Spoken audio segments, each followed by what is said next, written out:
Bonjour et bienvenue dans notre émission Mentor, une émission où on va recevoir des personnes qui travaillent dans le numérique et qui viennent nous parler de leur métier en détail, mais aussi de leur parcours et de leurs expériences. Aujourd'hui, nous avons avec nous Jérôme Malzac. Bonjour Jérôme. Bonjour, Alors merci d'avoir accepté de répondre à cette interview. avec plaisir. Alors déjà, pour commencer, est-ce que vous pouvez vous présenter et nous dire un peu ce que vous faites dans la vie? Alors, donc Jérôme Melzac, je suis responsable de l'innovation dans un grand groupe informatique, une ESN, qui travaille dans le digital et dans la data. Et mon quotidien, c'est de trouver des innovations, de trouver des bonnes idées pour mes clients. D'accord. Donc vous travaillez dans la tech. Vous avez toujours été un passionné de tech déjà depuis tout petit. Comment ça vous est venu cette passion? Oui, oui, j'ai toujours été baigné par l'informatique depuis tout petit. À mon époque, on pouvait monter ses propres PC, composant par composant. Donc j'ai commencé comme ça. Et puis au fur et à mesure, j'ai commencé la programmation et je suis rentré dans un cursus informatique classique, universitaire pour le coup.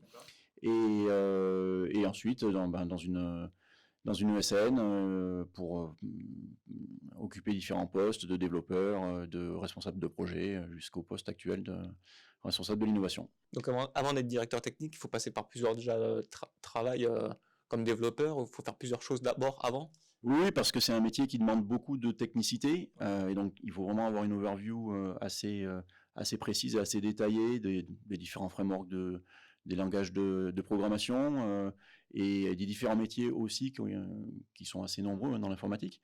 Donc c'est un cursus, ouais, somme toute classique malgré tout, qui se fait en plusieurs années. Et il y a un cursus précis à apprendre, ou alors on peut vraiment se lancer là-dedans. Alors aujourd'hui, il faut une formation de base, c'est certain, qu'elle soit universitaire ou qu'elle soit d'école d'ingénieur.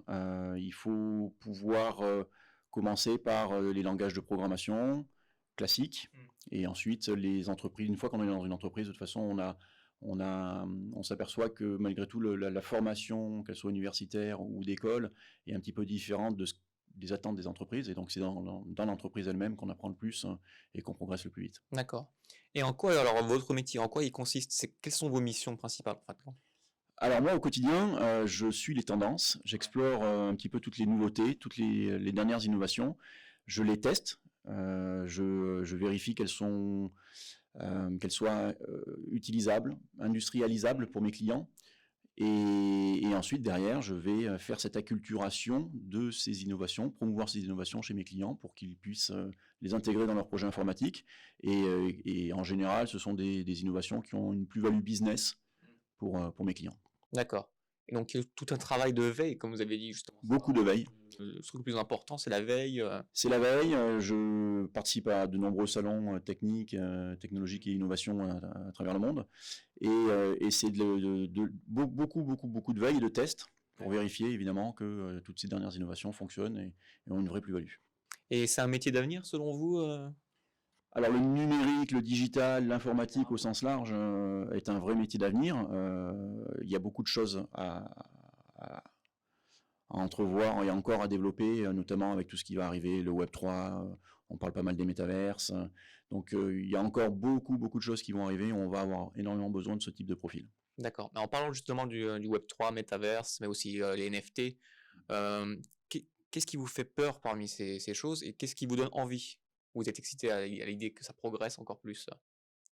Alors ce qui donne envie, c'est que tous ces nouveaux univers immersifs vont pouvoir vraiment permettent de créer des nouvelles expériences utilisateurs. Et donc la façon dont on va vivre certaines expériences demain ne seront pas du tout les mêmes que ce qu'on peut vivre aujourd'hui, que ce soit pour voir un match de sport, aller à un concert, aller au cinéma.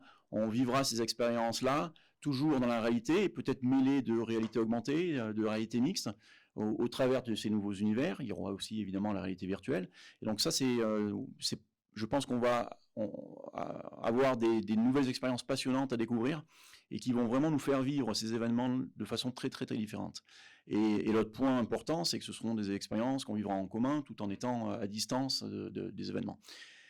Ce qui peut faire peur, c'est le côté peut-être un petit peu des sociabilisations. On peut se dire, ouais, mais on va tous être sous un casque. Ce ne sera pas forcément le cas, parce que les métavers, c'est pas forcément que de la réalité virtuelle avec un casque, c'est aussi au travers peut-être demain, grâce à la technologie, de simples lentilles de contact connectées. Donc cette partie des sociabilisations ne me fait pas vraiment peur, même si on la met souvent en avant. Ce qui, par contre, peut être inquiétant, c'est plutôt de ne pas freiner le développement de ces nouveaux univers en mettant trop de contraintes, justement, dès le départ. Ouais. Et je pense qu'il faut laisser libre cours à l'innovation, laisser libre cours à l'imagination pour pouvoir imaginer les meilleures expériences pour demain.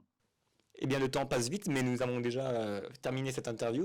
Merci à vous, Jérôme, d'être venu répondre à nos questions. Merci à vous, c'était un plaisir. On a appris énormément de choses. Partagé. Et nous, on se retrouve très bientôt pour de nouveaux programmes. À très vite chez Insercit.